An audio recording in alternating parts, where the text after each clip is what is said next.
Hi everyone, this is Veronica. आज जो topic हम डिस्कस करेंगे वो है डीएनए टेक्नोलॉजी बिल। लोकसभा ने हाल ही में इसको पास किया है। इसके क्या मेन फीचर्स हैं? देखिए, फीचर्स तो बिल काफ़ी समय से न्यूज़ में था, तो फीचर्स आप लोगों ने बहुत बार देखे होंगे। तो इसको हम थोड़ा यहाँ पे एनालिटिकल वे में डिस्कस करेंगे कि इसके यूजेस एप्लीकेशंस क्या हैं इस बिल के, और क्रिटिसिज्म्स किस किस जगह पे इस बिल का हो रहा है। मेरे वीडियो अपडेट्स के लिए आप मुझे फॉलो कर सकते हैं इंस्टाग्राम पे, और जो पीडीएफ है वो फेसबुक और टेलीग्राम चैनल पे अपलोड कर दिया जाएगा। सो ये हमारा चैनल स्टडी IQ। अगर आप किसी भी तरह के गवर्नमेंट एग्जाम की तैयारी कर रहे हैं तो हमारे pen drive and tablet courses भी अवेलेबल हैं, जिनकी लिस्ट आप स्क्रीन पे इस टाइम देख सकते हैं। और अगर इनमें से किसी भी कोर्स के बारे में आप कोई भी जानकारी लेना चाहते हैं तो आप इन नंबर्स पे कॉल कर सकते हैं या फिर हमारी साइट पे विजिट कर सकते हैं। रेलेवेंस देखिए इस टॉपिक का, पहले बता दूं, मेरा कोई भी टॉपिक है वो हिंदी में एक्सप्लेन होता है और इंग्लिश में भी एक्सप्लेन होता है। तो आपको जो भी भाषा सही लगती है आप उसमें देख सकते हैं। बहुत बार इंग्लिश वाला आप लोग देखते हैं और कमेंट करते हैं मैडम हिंदी में नहीं आया। हिंदी वाला हमेशा ही पहले पब्लिश किया जाता है, तो ज़रा सा सर्च करेंगे स्टडी IQ पे तो आपको मिल जाएगा। कोई भी टॉपिक हो उसका नाम लिखिए और आगे स्टडी IQ लिख दीजिए यूट्यूब पे। कई बार आप लोग बोलते हैं हमें टॉपिक नहीं मिल रहा, तो जैसे ये DNA बिल है तो आप DNA बिल लिखेंगे, आगे स्टडी IQ लिखेंगे, तो आपको जो भी स्टडी IQ पे इससे रिलेटेड इन्फॉर्मेशन वीडियोस बनी होंगी वो मिल जाएंगी, राइट। तो थोड़ा सा सर्चिंग टेक्निक अपना जो है उसको इम्प्रूव कर लीजिए। और रिलेवेंस देखिए आज के टॉपिक का, मेंस पेपर 3 में साइंस एंड टेक्नोलॉजी का जो पार्ट है वहाँ पे ये पोर्शन जो डेवलपमेंट्स एंड एप्लीकेशंस है एवरीडे यूज़ में, एवरीडे लाइफ में, वहाँ पे ये टॉपिक आपका कवर होता है। ऑब्जेक्टिव लेवल पे इसके फीचर्स बिल के क्या हैं, यूजेस क्या हैं, एप्लीकेशंस क्या हैं, ये यहाँ पे कवर होता है।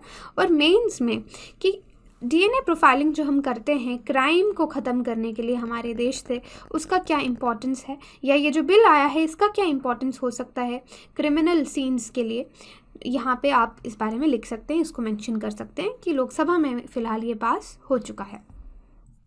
अब देखिए न्यूज़ में क्यों है, बिकॉज लोकसभा में ये बिल पास हुआ तो ये एक रेगुलेशन लेके आया है DNA टेक्नोलॉजी की यूज़ और एप्लीकेशन पे। देखिए DNA टेक्नोलॉजी पहले भी यूज़ हो रही थी हमारे देश में, गाइडलाइंस थी, लेकिन अब गवर्नमेंट की तरफ से इसके यूज़ और एप्लीकेशंस पे क्या रेगुलेशंस रहेंगी वो इस बिल में लिखा हुआ है, वो सामने आया है।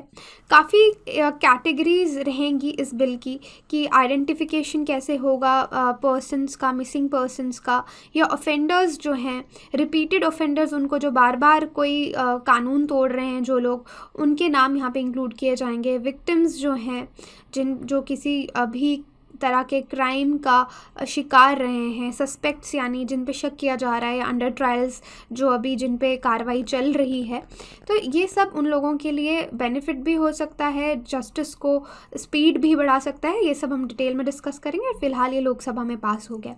देखिए मेन एम इस बिल का क्या है कि जो मिसिंग, बहुत बार आपने इस तरह की खबरें देखी होंगी पेपर में कि मिसिंग पर्सनस की रिपोर्ट आती है, राइट। तो उस तरह के मिसिंग पर्सनस को ढूंढने में हमें मदद मिल सकती है। आप ढूंढने में कैसे, कि ऐसे नहीं कि उनका DNA किस तरह से यूज़ करेंगे कि अगर फैमिली में उनमें से किसी का DNA हमने ले लिया है और उसके बाद हमें एक तरफ बहुत सारी अनआइडेंटिफाइड डिसीज्ड बॉडीज़ मिली हैं, यानी डेड बॉडीज़ मिली हैं, तो हम ये रूल आउट करना चाहते हैं कि जो इंसान मिसिंग है वो उसकी बॉडी हमारे पास कहीं अवेलेबल तो नहीं, तो हम DNA से पता लगा सकते हैं। तो अगर देखिए बॉडी होगी तो चलो मिसिंग रिपोर्ट ख़त्म होगी और वी कैन हैंड ओवर, जो बॉडी है वो हैंड ओवर कर सकते हैं फैमिली मेम्बर्स को। और अगर वो इसमें नहीं अवेलेबल है तो हम आगे क्या करना है वो डिसाइड कर सकते हैं, पुलिस आगे क्या करना है वो डिसाइड कर सकती है, यानी पुलिस को काफ़ी मदद मिलेगी इस काम में। और उसके बाद क्रिमिनल केसेस को भी रिजॉल्व करने में बहुत मदद मिलेगी। देखिए क्रिमिनल केसेस को DNA से आप कैसे रिजॉल्व कर सकते हैं, जहाँ पे भी क्राइम सीन होता है, जहाँ पे किसी की सपोज हत्या हुई है, किसी का मर्डर हुआ है या किडनैपिंग हुई है, तो हो सकता है जिस इंसान ने ये काम किया है उसका हेयर का कोई टुकड़ा वहाँ पे गिर गया हो, उसकी स्किन का कोई टुकड़ा, या उसका ब्लड, कुछ भी हो सकता है जिसको हम लेके इवैल्यूएट कर सकते हैं DNA प्रोफाइलिंग के लिए। तो अल्टीमेटली क्रिमिनल केसेस को सॉल्व करने में ये बिल हमारी बहुत ज़्यादा मदद कर सकता है जब प्रॉपर रेगुलेशंस इस पे आ जाएंगे। तो ये इसका एम था इस बिल का। देखिए आईपीसी इंडियन पिनल कोड 1860 इसके अंदर और भी बहुत सारे लॉज हैं जहाँ पे हेल्प कर सकता है। आपका इमोरल ट्रैफिक प्रिवेंशन एक्ट आ गया, मेडिकल टर्मिनेशन ऑफ प्रेगनेंसी आ गया, प्रोटेक्शन ऑफ सिविल राइट्स आ गया, मोटर व्हीकल्स एक्ट आ गया ट्रैफिक के केसेस में। तो बहुत जगह ये बिल हमको मदद कर सकता है। अब इसके मेन फीचर्स देखिए। प्रोसीडियर्स में देखिए होम मिनिस्ट्री जो है उसने क्लियरली गाइडलाइंस जो हैं वो इशू की हैं कि जो कलेक्शन है क्राइम सीन्स पे, क्राइम सीन्स जहाँ पे भी कोई क्राइम हुआ हो उसका जो सीन है उसको हम क्राइम सीन बोलेंगे। हत्या हुई है, किसी की रॉबरी का केस हुआ है, कोई भी क्राइम हुआ है, तो वहाँ पे गाइडलाइंस जो है आपका होम मिनिस्ट्री उसने यहाँ पे प्रॉपर गाइडलाइंस दी हैं कि किस तरीके से क्राइम्स की सीन में सर्च किया जाएगा, जिन भी चीज़ों से हम डीएनए निकाल सकते हैं, राइट। बॉडी के सेल्स हो गए, किस फॉर्म में उनको सर्चिंग ऑपरेशंस होंगे, कैसे उसको कलेक्ट किया जाएगा। देखिए कलेक्शन के लिए गाइडलाइंस की ज़रूरत क्यों है, क्योंकि डीएनए एक बहुत ही आपका फ्रेजाइल होता है। अगर इसको ज़रा सा हीट लगेगा या बहुत ज़्यादा कोल्ड होगा तो ये डिस्ट्रॉय भी हो सकता है, फिर जो आपके रिजल्ट्स आएंगे वो आपके किसी काम के नहीं है। तो आपको बहुत ही ध्यान से डीएनए को कलेक्ट और स्टोर करना पड़ेगा। तो इसलिए इसके प्रॉपर गाइडलाइंस दिए गए हैं, और ट्रांसपोर्टेशन भी इसकी कैसे की जाएगी उसके भी प्रॉपर दिए गए हैं गाइडलाइंस, राइट। बिकॉज यूजुअली हमने देखा है कि जो पुलिस डिपार्टमेंट्स हैं उनमें फोरेंसिक्स को लेकर बहुत ज़्यादा लैक ऑफ एक्सपर्टीज़ रहता है, उनके कोई ज़्यादा एक्सपर्ट लोग नहीं होते और फिर वो इस तरह के सैम्पल्स को डिस्ट्रॉय कर देते हैं। अगर कोई बहुत ही मेजर केस है तो उससे क्या फ़र्क पड़ेगा कि आपको जो न्याय है वो ठीक से जो लोग डिज़र्व करते हैं उनको नहीं मिल पाएगा अगर हम इस तरह के इंपॉर्टेंट सैम्पल्स को ख़राब कर देंगे। तो ये गाइडलाइंस दी गई हैं। उसके बाद जो एक्रेडिशन है कि यहाँ पे जो लैब्स होंगी जो क्वालिटी एश्योर करेंगी उनको भी मेंशन किया गया है कि उनको क्या काम करना है। बिकॉज एक अलग से यहाँ पे देखिए क्रिटिसिज्म भी साथ में बताती हूँ कि एक्रेडिशन केस में कि लैब्स को एक्रेडिट किया जाएगा जो ये काम कैरी आउट करेंगी डीएनए आइडेंटिफिकेशन या डीएनए प्रोफाइलिंग का। वहाँ पे देखिए एक फोरेंसिक साइंस रेगुलेटर भी होना चाहिए जो सर्टिफिकेशन का प्रोसेस देखे कि जो डीएनए पे ये लैब्स काम कर रही हैं वहाँ पे कोई कंटामिनेशन तो नहीं आ गया, राइट। अब यहाँ पे रेगुलेटरी बॉडीज़ भी बनाई गई हैं इस बिल में। आपका डीएनए रेगुलेटरी बोर्ड बनाया गया है जो कि बहुत पावरफुल है, ओके। अब उसको पावरफुल होने के साथ साथ अकाउंटेबल भी होना चाहिए और ट्रांसपेरेंट भी होना चाहिए। वैसे यहाँ पे एक चीज़ की और कमी देखी गई कि एथिक्स बोर्ड नहीं बनाया गया है, ठीक है, क्योंकि यहाँ पे प्राइवेसी जो है उसका और मॉरल कंसर्न का मेन इशू आता है, वो हम क्रिटिसिज्म्स में डिस्कस करेंगे। और सेफ गार्ड्स में देखिए यहाँ पे है कि ये बिल अलाउ करता है इनवॉलेंट्री कलेक्शन ऑफ डीएनए, यानी बिना जो जिस इंसान पे जो सस्पेक्ट है कि क्राइम का कि इस इंसान ने हो सकता है कि ये क्राइम किया हो, उसका परमिशन नहीं मांगा जाएगा डीएनए लेते हुए, बिना उसकी परमिशन के ही उसका डीएनए सैंपल जो है वो ले लिया जाएगा।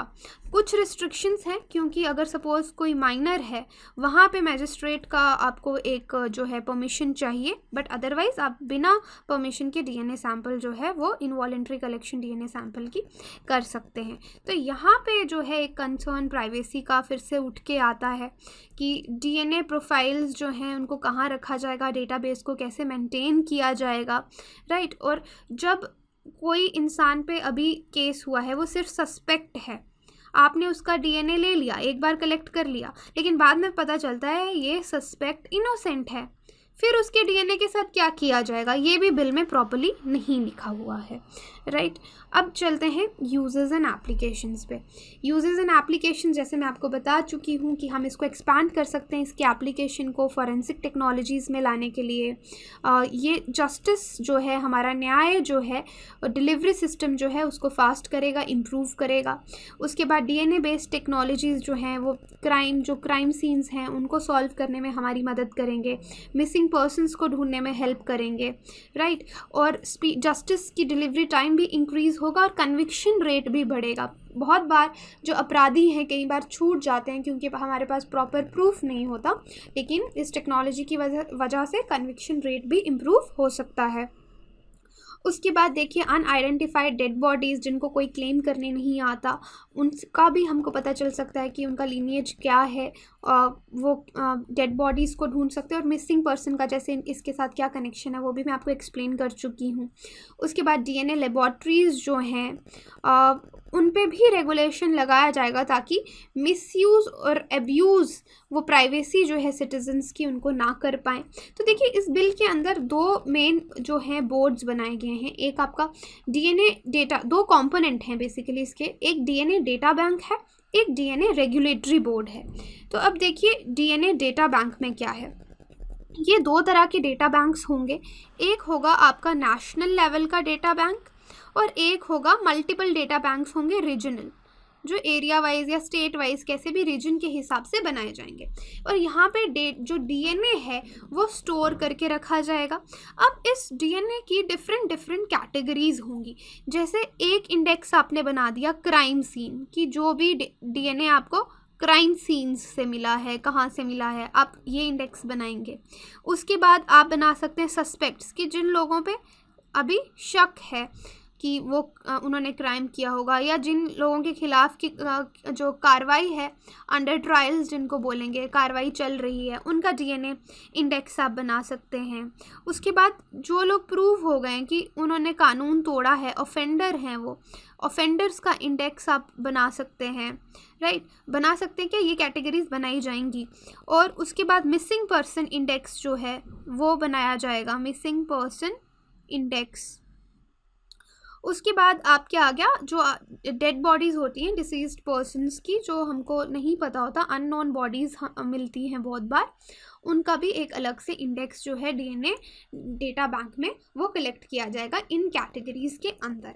अब देखिए डीएनए रेगुलेटरी बोर्ड क्या है। यहाँ पे 12 मेंबर होंगे इस बोर्ड के, और ये एक्सपर्ट्स होंगे बायोलॉजिकल साइंसेस के, सीबीआई के डायरेक्टर हो सकते हैं।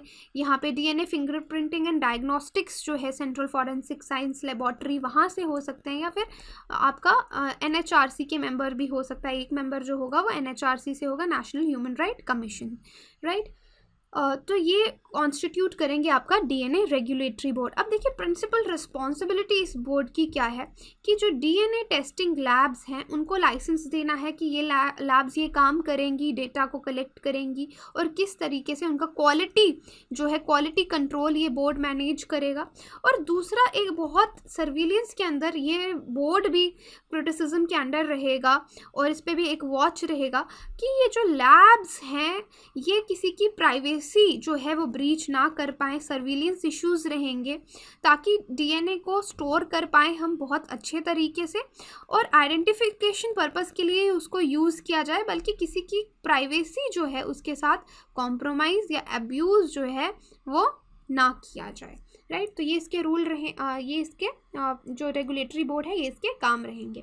अब इस बिल का काफ़ी क्रिटिसिज्म भी है। अभी हमने इसके यूजेस, एप्लीकेशंस जो हैं वो डिस्कस किए। अब other side of the coin तो हमेशा ही रहता है कि जो लोग क्रिटिसाइज़ करते हैं उनका व्यू पॉइंट भी हमको समझना चाहिए। तो क्रिटिसिज्म में देखिए मैटर ऑफ कंसेंट मैटर करता है, क्योंकि यहाँ पे बोला है कि सबका, जिनका भी डीएनए कलेक्ट जिन भी लोगों का डीएनए कलेक्ट किया जाएगा उनको एक रिटन जो है एप्लीकेशन वो देनी पड़ेगी, राइट। और उसके बाद जो भी लोग पनिशमेंट जिनको मिली है 7 साल से अबव या डेथ सेंटेंस मिला है, तो उनका बिना परमिशन ही उनका जो डीएनए है वो ले लिया जाएगा। अब यहाँ पे है कि अगर किसी के सिविल डिस्प्यूट्स हैं, जैसे पेरेंटेज, कई बार बच्चों का डिस्प्यूट आता है, वहाँ पे आप माँ और बाप का डीएनए लेते हैं बच्चे का लीनिएज जानने के लिए कि क्या ये उसके पेरेंट्स हैं। अगर कोई इस तरह के सिविल डिस्प्यूट्स भी रहते हैं तो उस केस में क्या किया जाएगा, क्या डीएनए कलेक्ट किया जाएगा, और अगर कलेक्ट किया जाएगा तो उसको फिर कौन से इंडेक्स में रखा जाएगा। यहाँ पे जो इंडेक्स बताए हैं वो तो क्राइम सीन, सस्पेक्ट, ऑफेंडर, इनसे रिलेटेड है। तो अगर यहाँ पे सिविल डिस्प्यूट्स के लिए डीएनए कलेक्ट किया जाएगा तो उसको किस तरीके से स्टोर किया जाएगा, ये एक क्रिटिसिज्म है। और एक क्रिटिसिज्म इसी के अंदर जो मैंने बताया कि अगर वो केस ख़त्म हो गया और कोई इंसान अपना डीएनए डेटा बैंक में नहीं रखना चाहता तो उसका कोई भी गाइडलाइन बिल में नहीं दिया है कि उसको हमने रिमूव किस तरीके से वहाँ से करना है। और डीएनए लैब्स की क्या ऑथेंटिसिटी रहेगी। अब रेगुलेटरी बोर्ड ऑब्वियसली इसको जो है मॉनिटर करेगा, बट वहाँ पे भी गाइडलाइंस जो है प्रॉपर वो मिसिंग है कि अगर ये जो लैब्स हैं किसी तरीके से गलत यूज़ करती हैं या अब्यूज़ करती हैं, प्राइवेसी कॉम्प्रोमाइज़ करती हैं, तो क्या एक्शन लिया जाएगा, रेगुलेटरी बोर्ड किस तरीके से इसको जो है प्रॉपरली मॉनिटर करेगा। ओके, तो देखिए जो हमारा बायोमेट्रिक इन्फॉर्मेशन होता है वो किसी के पास चला जाए, हमारा पैन नंबर चला जाए, तो बहुत कम नुकसान हो सकते हैं। लेकिन अगर किसी इंसान का डीएनए किसी के पास चला जाए, उसके बहुत घातक इफेक्ट भी जो हैं वो देखे जा सकते हैं, because over reaching access to identity है। सिर्फ उससे ये नहीं पता चल रहा कि ये इंसान कौन है, आप उसकी पूरी की पूरी एंसेस्ट्री का पता लगा सकते हैं, उस इंसान को कौन सी बीमारियां हैं ये पता लगा सकते हैं, या कौन कौन सी बीमारियां हो सकती हैं ये भी पता लगा सकते हैं। तो इससे टोटली जो आपका राइट टू प्राइवेसी है, क्योंकि अगर मुझे पता है सपोज कि मुझे कोई बीमारी होने वाली है, तो मैं उसको लोगों को नहीं बताना चाहती, वो मेरा राइट टू प्राइवेसी है। तो इससे राइट टू प्राइवेसी जो है वो सबसे ज़्यादा कॉम्प्रोमाइज़ हो सकता है। तो ये क्रिटिसिज्म जो है इस बिल के वो सामने आए हैं। तो अगर वे फॉरवर्ड की बात करें तो आप बता सकते हैं कि वे फॉरवर्ड इस बिल में क्या जो चेंजेस हैं वो लानी चाहिए, क्या सही है और क्या गलत है। बट ऑब्वियसली एक वाइड नोट पे देखा जाए तो बहुत बेनिफिशियल भी है, लेकिन एक राइट टू प्राइवेसी का सबसे बड़ा कंसर्न इसके सामने हमारे सामने आता है। तो ये था आज का लेक्चर, और PDF जो है वो आपको टेलीग्राम चैनल पे मिल जाएगा। Thank you.